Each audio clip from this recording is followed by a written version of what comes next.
भैया भैया राहुल ऐका ना, काय करत नाही याला बोलायची. हे का तुमचे भाऊ घेऊ कोण नाही. हे म्हणले मला काही पैसे उधार पाहिजे, मी बाहेर जाऊन काम करीन म्हणून स्वतःच काम चालू केलं आणि आम्हाला विसरून गेले. यांच्या चक्कर मध्ये आपण किती कर्ज उचललं तुम्हाला माहिती का. आज यांच्यामुळे आपल्याला 1 लाखाचं कर्ज झालंय. जसं तुम्ही म्हणता का तसं काही नाही. असं कसं काय नाही. आज तुमच्यामुळे आमचं घर गेलं, दुकान गेलं आणि आज तुमच्यामुळे आज आम्हाला झोपडीत राहावं लागते रस्त्यावर. तुम्ही माझं एकदा तरी ऐकून घ्या. काय ऐकून घे तुझं एकदा. तू काय म्हणला येऊन काम चालू करायचं म्हणून. आम्ही तुला काही विचारलं, डायरेक्ट मी घरात गेलो, घरात तुला 1 लाख रुपये दिले. अरे तू आपला भाऊ आहे म्हणून. अरे आम्ही शिकलो नाही कारण की वडिलाकडे पैसे नव्हते. तू तर शिकलेला होता ना आणि आम्हाला वाटलं तुझं भविष्य चांगलं होईल. आम्ही तुझ्यासाठी सगळं केलं आणि हेच नाही, लोकांकडून कर्ज सुद्धा घेतलंय कारण तुला कधीच कशाची कमी पडा नाही म्हणून. आणि तू नोकरी लागली आणि पैसे कमी तर शहरात राहायला गेला.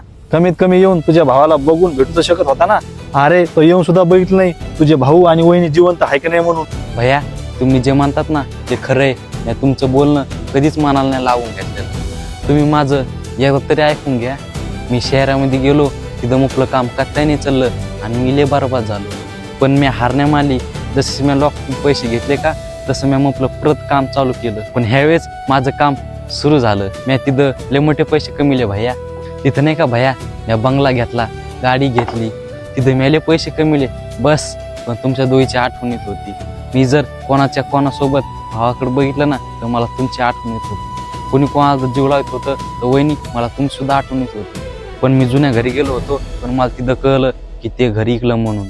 भैया मी तुमचे फोटो ते लोकांना दाखिले, पण मला कोणीच नाही सांगितलं. पण मला नंतर कळलं की तुमचं घर इथे आहे म्हणून.